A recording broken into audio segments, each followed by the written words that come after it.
বিসমিল্লাহির রহমানির রহিম। আসসালামু আলাইকুম ওয়া রাহমাতুল্লাহ। অষ্টম শ্রেণীর প্রিয় শিক্ষার্থীরা, ইটস এমডি রহমানস টেকনোলজি চ্যানেলের পক্ষ থেকে তোমাদের শুভেচ্ছা ও স্বাগতম। এখনো যারা আপনারা আমার চ্যানেলটি সাবস্ক্রাইব করেননি, দ্রুত চ্যানেলটি সাবস্ক্রাইব করে চ্যানেলের সঙ্গে যুক্ত থাকুন। প্রিয় শিক্ষার্থীরা, পৃথিবীতে সময় এবং সমুদ্রের স্রোত কারোর জন্য অপেক্ষা করে না। তাই সময়কে যারা গুরুত্ব দিবে, সময়কে যারা গুরুত্ব দিয়ে জীবনের সার্বিক কর্মকাণ্ড পরিচালনা করবে, তারাই পৃথিবীতে সফলকাম হবে। প্রিয় শিক্ষার্থীরা, যেহেতু তোমরা শিক্ষার্থী, তোমাদের অনেক কাজ রয়েছে। ইসলাম শিক্ষা পাঠ্যপুস্তকের উপরই পরীক্ষায়, অর্ধবার্ষিক পরীক্ষায় ভালো করতে হলে অবশ্যই তোমাদেরকে সংক্ষিপ্ত প্রশ্নে ভালো করতে হবে। তোমাদের সিলেবাসে বর্তমানে 15টি প্রশ্ন থাকবে, তার আমি একটি সাজেশন তৈরি করেছি, সেখান থেকে 10টি প্রশ্নের উত্তর দিতে হবে। চলো, এখানে 30টা বা 32টা প্রশ্ন রয়েছে, সেই প্রশ্নগুলো অবশ্যই তোমরা শিখবে। এই প্রশ্নগুলো থেকে ইনশাল্লাহ কমন পড়ার সম্ভাবনা রয়েছে, আশা করা যায়। তো অর্ধবার্ষিক পরীক্ষায় এই 32টা প্রশ্নের আমি ইনশাল্লাহ, বা 30টা প্রশ্নের কিছু প্রশ্নের নমুনা উত্তর দিয়ে দেব, কিভাবে তোমরা পরীক্ষা উত্তর করবে। তাহলে চলো, প্রথম প্রশ্নটা যেটা, যার উত্তরটা তোমরা করবে, অবশ্যই খাতায় মার্জিন দিবে, এরকম বড় 1 ইঞ্চি, ডানে বামে 1 ইঞ্চি, ডানে মার্জিন দিতে পারলে দিবে, না হলে অন্তত লেখা এরকম একটা সোজা বরাবর একটা থাকবে, সেন্টারে লিখবে, হ্যাঁ, জাস্টিফাই আকারে লিখবে। 1 নম্বর প্রশ্ন, আকাইদ বলতে কি বোঝায়? তাহলে এই প্রশ্ন উত্তরটা তোমরা যেভাবে দিবে সেটা হলো, আকাইদ আরবি শব্দ, আকাইদ আকীদা শব্দের বহুবচন, আকীদা শব্দের অর্থ বিশ্বাস, আর আকাইদ শব্দের অর্থ বিশ্বাস পাওয়া। ইসলাম ধর্মের অনুসারী হওয়ার জন্য সর্বপ্রথম মৌলিক কতিপয় বিষয়ের প্রতি বিশ্বাস স্থাপন করতে হয়। ইসলামের এইরূপ মৌলিক বিষয়সমূহের প্রতি বিশ্বাসকে আকাইদ বলা হয়। দ্বিতীয় নম্বর যে প্রশ্নটা, সেটা হলো, আকাইদকে ইসলামের প্রধান ভিত্তি বলা হয় কেন? এই প্রশ্নের উত্তরটা তোমরা এইভাবে লিখতে পারো। দেখো, প্রত্যেকটা লাইন কিন্তু ডান দিক থেকে একদম সোজা। এভাবে যদি লেখাটা তোমরা লেখো, তাহলে ইনশাআল্লাহ আশা করা যায় উত্তরটা দেখতে সুন্দর দেখা যাবে, লেখাটা দেখতে সুন্দর দেখা যাবে। পরীক্ষা যে পরীক্ষক যিনি থাকবেন, তার লেখাটা যদি মনোপুত হয়, তাহলে দেখবা তুমি অনেক ভালো নাম্বার পেয়ে ভালো রেজাল্ট করতে পারবে। চলো প্রিয় শিক্ষার্থীরা, তৃতীয় যে প্রশ্নটা রয়েছে সেটা হলো, ঈমান কাকে বলে? ঈমান আরবি শব্দ। ঈমান শব্দের অর্থ বিশ্বাস করা, আস্থা স্থাপন, স্বীকৃতি দেওয়া, নির্ভর করা, মেনে নেওয়া ইত্যাদি। ইসলামী শরীয়তের পরিভাষায় ইসলামের মূল বিষয়গুলোর প্রতি বিশ্বাসকেই ঈমান বলে। 4 নম্বর যে প্রশ্নটা রয়েছে সেটা হলো, ঈমানের দিকগুলো কি কি? ইসলামী শরীয়তের পরিভাষায় ঈমানের 3টি দিক রয়েছে। 1 নম্বরে অন্তরে বিশ্বাস, মুখে স্বীকার করা এবং তদানুসারে আমল করা। ইসলামের যাবতীয় বিষয়ের প্রতি আন্তরিক বিশ্বাস, মৌখিক স্বীকৃতি এবং তদানুসারে আমল করার নাম হলো ঈমান। 5 নম্বরে যে প্রশ্নটা রয়েছে সেটা হলো, ফেরেশতাগণের পরিচয় দাও। ফেরেশতাগণ মহান আল্লাহ তাআলার এক প্রকার বিশেষ সৃষ্টি, তারা নূরের তৈরি। আল্লাহ তাআলা তাদের বিশেষ উদ্দেশ্যে সৃষ্টি করেছেন। তারা সর্বদা মহান আল্লাহর জিকির ও তাসবিহ পাঠে রত। তারা আল্লাহর আদেশ অনুযায়ী বিভিন্ন কাজে নিয়োজিত। ফেরেশতাগণ অদৃশ্য, তবে আল্লাহর আদেশে তারা বিভিন্ন আকৃতি ধারণ করতে পারেন। তারা পুরুষ নন, আবার নারীও নন। তাদের আহার নিদ্রার প্রয়োজন নেই। তাদের সংখ্যা অগণিত। একমাত্র আল্লাহ ছাড়া তাদের সংখ্যা কেউ জানেন না। 6 নম্বর প্রশ্নটা হলো, নিফাক কাকে বলে? নিফাক আরবি শব্দ। নিফাক শব্দের অর্থ ভণ্ডামি, কপটতা, প্রতারণা, দ্বিমুখী নীতি ইত্যাদি। ইসলামী পরিভাষায় মুখে ঈমানের স্বীকার ও অন্তরে অবিশ্বাস করাকে নিফাক বলা হয়। যে এরূপ করে তাকে বলা হয় মুনাফিক। 7 নম্বর যে প্রশ্নটা রয়েছে সেটা হলো, মুনাফিক বলতে কি বোঝায়? এই প্রশ্নটা পরীক্ষা অনেক সময় আসে, কিন্তু সরাসরি বইয়ে কিন্তু দেয়া নেই। তাহলে উত্তরটা কিভাবে লিখবে দেখো। মুনাফিক আরবি শব্দ। মুনাফিক শব্দের অর্থ ভণ্ড, কপট, প্রতারক, প্রবঞ্চক, ধোঁকাবাজ ইত্যাদি। ইসলামী পরিভাষায় যে বা যারা মুখে ঈমানের স্বীকার ও অন্তরে অবিশ্বাস করে তাকে মুনাফিক বলা হয়। এভাবে লিখলেই হয়ে যাবে ইনশাআল্লাহ। ৮ নম্বর যে প্রশ্নটা রয়েছে সেটা হলো আসমাউল হুসনা কাকে বলে? আসমাউল হুসনা আরবি শব্দ। আসমা শব্দটি ইসিম শব্দের বহুবচন। ইসিম অর্থ নাম আর আসমা অর্থ নামসমূহ। হুসনা শব্দটি হুসনুনের বহুবচন। হুসনা শব্দের অর্থ সুন্দর। সুতরাং আসমাউল হুসনা শব্দের অর্থ সুন্দর নামসমূহ। ইসলামের পরিভাষায় মহান আল্লাহর অসংখ্য সুন্দর সুন্দর নাম রয়েছে। আল্লাহর গুণবাচক এই সুন্দর নামসমূহকে একত্রে আসমাউল হুসনা বলা হয়। ৯ নম্বর যে প্রশ্নটা রয়েছে সেটা হলো মহান আল্লাহর 4টি গুণবাচক নাম সহ লেখো। এই প্রশ্নটা মোস্ট ইম্পর্টেন্ট। মহান আল্লাহর 4টি গুণবাচক নাম তোমাদের বইয়ে 5টি দেওয়া আছে, 4টি আমি নিয়ে এসেছি। আল্লাহু গাফফারুন অর্থ আল্লাহ ক্ষমাশীল। আল্লাহু সামাদুন অর্থ আল্লাহ অমুখাপেক্ষী। আল্লাহু রাউফুন অর্থ আল্লাহ অতি দয়াবান বা আল্লাহ স্নেহশীল। আল্লাহু মুহাইমিনুন অর্থ আল্লাহ নিরাপত্তা দানকারী। আল্লাহ শব্দটা 2বার এসেছে, একবার হবে। 10 নম্বরে যে প্রশ্নটা রয়েছে সেটা হলো নিফাক থেকে বাঁচার উপায়। প্রিয় শিক্ষার্থীরা, মুনাফিকের বৈশিষ্ট্য 3টি। ওই 3টি থেকে বিরত থাকলেই নিফাক থেকে বেঁচে থাকা যায়। নিফাক একটি জঘন্য মারাত্মক পাপ কাজ। এই অন্যায় কাজ থেকে বিরত থাকতে হবে। এই নিফাক থেকে বেঁচে থাকতে হলে আমাদেরকে যা করতে হবে তা হলো কথা বলার সময় সত্য বলবো, মিথ্যা কথা বলা যাবে না। কাউকে কথা দিলে তা রক্ষা করব, অর্থাৎ ওয়াদা ভঙ্গ করা যাবে না। 3 নম্বরে আমানত রক্ষা করব, যেমন কারো কাছে কোনো জিনিস সম্পদ আমানত রাখলে তা যথাযথভাবে সংরক্ষণ করবে বা করব এবং ফেরত দিব। তাহলেই এই 3টি কাজের মাধ্যমেই আমরা নিফাক থেকে বেঁচে থাকতে পারবো। আমরা নিফাক থেকে বেঁচে থাকতে পারবো। সৃজনশীল। সৃজনশীল নিয়ে তোমাদের একটা ভয়। প্রিয় শিক্ষার্থীরা, তোমরা নতুন সিলেবাসে তোমরা সিলেবাস পূর্বের কারিকুলামে সৃজনশীল সম্পর্কে তোমাদের ধারণা একদম কম ছিল। চলো সৃজনশীল সম্পর্কে তোমাদের একটু ধারণা দিয়ে দিই। তোমরা অনেক সময় সৃজনশীলের ব্যাপারে প্রথমেই জানতে চাও যে এর প্রশ্ন পদ্ধতি। এর 4টি প্রশ্নের ধাপ রয়েছে। 1 নম্বর জ্ঞান, যার জন্য 1 নম্বর বরাদ্দ থাকে। 2 নম্বরে অনুধাবন খ, যার জন্য 2 বরাদ্দ থাকে। গ নম্বরে থাকে প্রয়োগ, যার জন্য 3 বরাদ্দ থাকে। ঘতে থাকে উচ্চতর দক্ষতা, যার জন্য 4 নম্বর বরাদ্দ থাকে। প্রিয় শিক্ষার্থীরা, অনেক সময় তোমরা আমাদের কাছে জানতে চাও যে স্যার ক এর জন্য কতটুকু লিখবো, খ এর জন্য কতটুকু লিখবো, গ ঘ এর জন্য কতটুকু লিখতে হবে। সেক্ষেত্রে তোমাদেরকে আমি বলবো প্রত্যেকটা জ্ঞানমূলক প্রশ্নের উত্তরে তুমি একটি তথ্য দিয়ে লিখবা।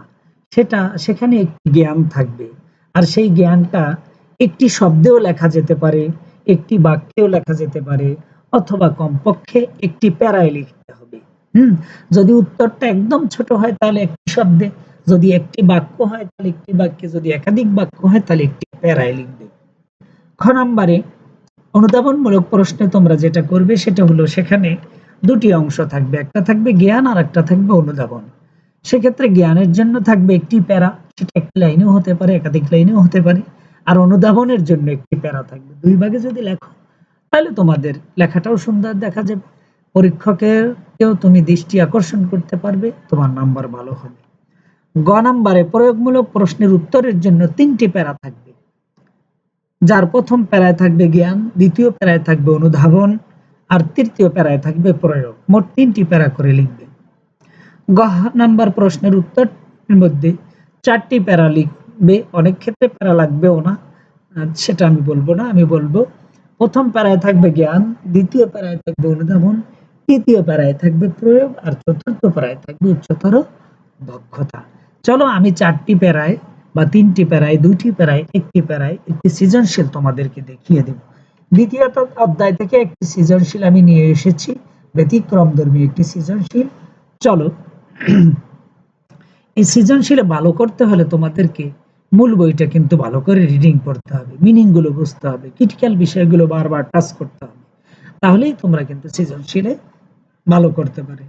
তারপরে দরকার হলে তুমি একটা নোট খাতা বা ডায়েরিতে নোট করে নাও। তারপরে হাতের লেখাটা পরিচ্ছন্ন থাকবে, পরিষ্কার থাকবে। চলো আমরা কিভাবে একটা সৃজনশীল প্রশ্নের উত্তর করতে পারি এটা দেখে আসি। খাতায় অবশ্যই মার্জিন থাকবে, উপরে 1 ইঞ্চি, নিচে 1 ইঞ্চি। উদ্দীপকটা দেখো। সালাম সাহেব হিসাব করে দেখলেন যে তার কাছে 1 লক্ষ টাকার রূপা, 5 লক্ষ টাকার সোনা এবং নগদ 10 লক্ষ টাকা আছে। ইসলামী শরীয়তের বন্টন নীতি অনুযায়ী বা রীতি অনুযায়ী হিসাব করে তিনি যাকাত আদায় করলেন। এখন ক নাম্বার প্রশ্ন, নিসাব কি? খ নাম্বারে জাকাতকে জাকাত বলা হয় কেন, ব্যাখ্যা করো। গ নাম্বারে উদ্দীপকে সালাম সাহেবের জাকাতের বন্টন নীতি বলতে কি বুঝিয়েছেন। ঘ নাম্বারে সালাম সাহেব মোট কত টাকা জাকাত দিয়েছিলেন, নিরূপণ করো। এখানে নি হবে। প্রিয় শিক্ষার্থীরা, চলো আমরা উত্তরটা দেই। ক নাম্বার, নিসাব বলতে কি বোঝায়? এই প্রশ্নের উত্তরটা তোমরা এভাবে লিখবে। ইসলামী শরীয়তের পরিভাষায় যাকাত ফরজ হওয়ার জন্য সম্পদের নির্ধারিত পরিমাণকে নিসাব বলা হয়। অন্যভাবে তুমি লিখতে পারো, নিসাব হলো ন্যূনতম সম্পদ যা থাকলে যাকাত ফরজ হয়। এতটুকু লিখলেই তুমি 1 নাম্বার পেয়ে যাবে। এখানে কিন্তু আমি একটা প্যারায় লিখেছি, আমি 3টা লাইন, এদিকেও সমান এদিকেও সমান। কম্পিউটার ভাষায় মাইক্রোসফট ওয়ার্ডের পরিভাষায় এটাকে বলা হয় জাস্টিফাই সিস্টেম। হ্যাঁ, অর্থাৎ এদিকে দেখো লাইনগুলো সব সমান, দেখতে কিন্তু এভাবে যদি উপস্থাপন করতে পারো অনেক সুন্দর দেখা যাবে। খ নাম্বারে এই যে ক খ এগুলো খাতার মাঝখানে লিখবে। হ্যাঁ, যাকাতকে কেন জাকাত বলা হয়, এই প্রশ্নের উত্তরটা তোমরা এভাবে লিখবে। যাকাত ইসলামের অন্যতম একটি মৌলিক ফরজ ইবাদত। যাকাত অর্থ বৃদ্ধি, পবিত্রতা, পরিচ্ছন্নতা ইত্যাদি। যাকাত নামের সাথে এর অর্থের অসাধারণ সুন্দর সম্পর্ক রয়েছে। যাকাত প্রদানের মাধ্যমে সম্পদ ব্যক্তি বিশেষের হাতে পঞ্জীবিত থাকে না। আল্লাহ চান সম্পদ মানুষের কল্যাণে ব্যয় হোক, সমাজের সামগ্রিক অর্থনৈতিক অবস্থার উন্নতি হোক। যাকাত প্রদানের মাধ্যমে সমাজের অর্থনৈতিক প্রবৃদ্ধি ঘটে। এই বিবেচনায় যাকাত অর্থ বৃদ্ধি বা যাকাত। অপরদিকে যাকাত প্রদানে যাকাতদাতার অন্তর কৃপণতার কলুষ থেকে পবিত্র হয়। এই দিক বিবেচনায়ও যাকাতকে যাকাত বলা হয়। এতটুকু লেখো। আরো একটা টার্ম আছে, ওটা আমি দিতে বলি না, এতটুকু লেখো, তাতেই বেশ বড় হয়ে যাবে। এরপরে যাও গ নাম্বার প্রশ্নের উত্তরটা, যেটা হলো উদ্দীপকে সালাম সাহেব যাকাতের বন্টন নীতি বলতে কি বুঝিয়েছেন, ব্যাখ্যা করো। তাহলে এই প্রশ্নের উত্তরটা 3টি প্যারায় আমি এভাবে তোমাদেরকে লিখতে বলবো। দেখো, উদ্দীপকে সালাম সাহেব যাকাতের বন্টন নীতি বলতে যাকাতের মাসারিফকে বুঝিয়েছেন। ওকে, তাহলে যাকাতের মাসারিফ অর্থাৎ যাকাতের ব্যয় ক্ষেত্রগুলো। ইসলামী শরীয়তের পরিভাষায় যাতে এবার তুমি মাসারিফ সম্পর্কে পরিচয় দিবে। দ্বিতীয় পারায় এটা অনুধাবন। যাদেরকে যাকাত দেওয়া হয় তাদেরকে যাকাতের মাসারিফ বলা হয়। যাকাতের মাসারিফ অর্থাৎ কোন কোন খাতে যাকাতের অর্থ ব্যয় করতে হবে আল্লাহ তাআলা স্বয়ং তা নির্ধারণ করে দিয়েছেন। তাহলে প্রথম পারায় যে দেখো ক অনুধাবন মানে জ্ঞান চলে আসলো, দ্বিতীয় পারায় অনুধাবন চলে আসলো, তৃতীয় পারায় প্রয়োগটা চলে আসবে। পবিত্র কোরআনে মহান আল্লাহ তাআলা যাকাতের সম্পদ 8টি ক্ষেত্রে ব্যয় করার জন্য নির্দেশ দিয়েছেন। যেমন ফকির বা অভাবগ্রস্ত, মিসকিন বা সহায় সম্বলহীন, যাকাতের জন্য নিয়োজিত কর্মচারী বৃন্দ, 4 নম্বরে মন জয় করার উদ্দেশ্যে, 5 নম্বরে মুক্তিকামী দাস, 6 নম্বরে ঋণগ্রস্ত ব্যক্তি, 7 নম্বরে আল্লাহর পথে অর্থাৎ ইসলামের খিদমত নিয়োজিত ব্যক্তি, 8 নম্বরে মুসাফির বা অসহায় প্রবাসী পথিক। সালাম সাহেব যাকাতের বন্টন নীতি বলতে এই 8টি নীতিকেই বুঝিয়েছে। চলো ঘ নাম্বার প্রশ্নের উত্তর। প্রশ্নটা আমরা আগে দেখি। সালাম সাহেব মোট কত টাকা যাকাত দিয়েছিলেন? তাহলে এই প্রশ্নের উত্তরটা এভাবে লিখবা। ধরো চলো জ্ঞানটা আমি দেখি। উদ্দীপকের সালাম সাহেব হিসাব করে দেখলেন যে তার কাছে 1 লক্ষ টাকার রূপা, 5 লক্ষ টাকার সোনা এবং নগদ 10 লক্ষ টাকা আছে। অর্থাৎ তার কাছে মোট 1 লক্ষ, 5 লক্ষ, 10 লক্ষ ইকুয়াল টু 16 লক্ষ টাকা আছে। কত টাকা আছে? 16 লক্ষ টাকার সম্পদ রয়েছে, টাকা এবং সম্পদ মিলিয়ে। তাহলে জ্ঞানটা চলে আসলো। কি জ্ঞান? অর্থাৎ সালাম সাহেবের মোট কত টাকা আছে এটা জ্ঞান। যেহেতু সালাম সাহেবের নিকট নিসাব পরিমাণ সম্পদ রয়েছে, তিনি সাহিবে নিসাব অর্থাৎ মালিকে নিসাব তিনি, তাই তাকে হিসাব করে মোট সম্পদের 40 ভাগের 1 ভাগ জাকাত দিতে হবে। তাহলে দেখো জ্ঞান পাইলাম, এবার কি পেলে? অনুধাবন পেলে। তৃতীয় নম্বরে যাও, প্রয়োগ। প্রয়োগটা কিভাবে? সালাম সাহেবের মোট সম্পদ 16 লক্ষ টাকা। কত টাকা? 16 লক্ষ টাকা। সুতরাং তাকে জাকাত দিতে হবে 16 লক্ষ টাকার 40 ভাগের 1 অংশ, অর্থাৎ 16 লক্ষ গুণন 40 ভাগের 1 অংশ। তাহলে এটাকে আমি এখন কাটাকাটি করব কিভাবে? 40 শূন্য, ওই শূন্য কাটলাম, 4 16-র মধ্যে যায় 4 বার, ঠিক আছে? এই 4 দিয়ে কাটলাম। এবার 4-এর সামনে যে বাকি শূন্যগুলো আছে সেই শূন্যগুলো নিয়ে আসবো। হ্যাঁ, ওই যে 4টা শূন্য আছে, 4টা শূন্য, তাহলে 40 থাকে। কত থাকে? 40। 40,000। 40,000 গুণন 1, অর্থাৎ 40,000 টাকা সালাম সাহেবকে জাকাত দিতে হবে। উত্তর 40,000 টাকা। ঠিক আছে? তাহলে দেখো আমরা পাইলাম কি? জ্ঞান পেলাম, অনুধাবন পাইলাম এবং উচ্চতর দক্ষতাও পেয়ে গেলাম। এভাবে যদি তোমরা প্রশ্নের উত্তর লিখতে পারো সুন্দর করে, তাহলে সৃজনশীল প্রশ্নের খাতা যিনি মূল্যায়ন করবেন তিনি তোমাদেরকে 10-এ 10 দিতে বাধ্য হবেন। প্রিয় শিক্ষার্থীরা, চলো তাহলে সবাই পরীক্ষা ভালো হোক এই প্রত্যাশা রাখছি। বাড়ির কাজ দিচ্ছি, সিলেবাস অনুযায়ী পরীক্ষার জন্য প্রস্তুতি গ্রহণ করবে। সবাইকে আজকের মতো সর্বশেষ বলছি যে ভিডিওটা যদি ভালো লেগে থাকে লাইক করবে, কমেন্টস করবে এবং মন্তব্য করবে। সবাইকে আজকের মতো ধন্যবাদ জানিয়ে শেষ করছি। আসসালামু আলাইকুম ওয়া রাহমাতুল্লাহি ওয়া বারাকাতুহু।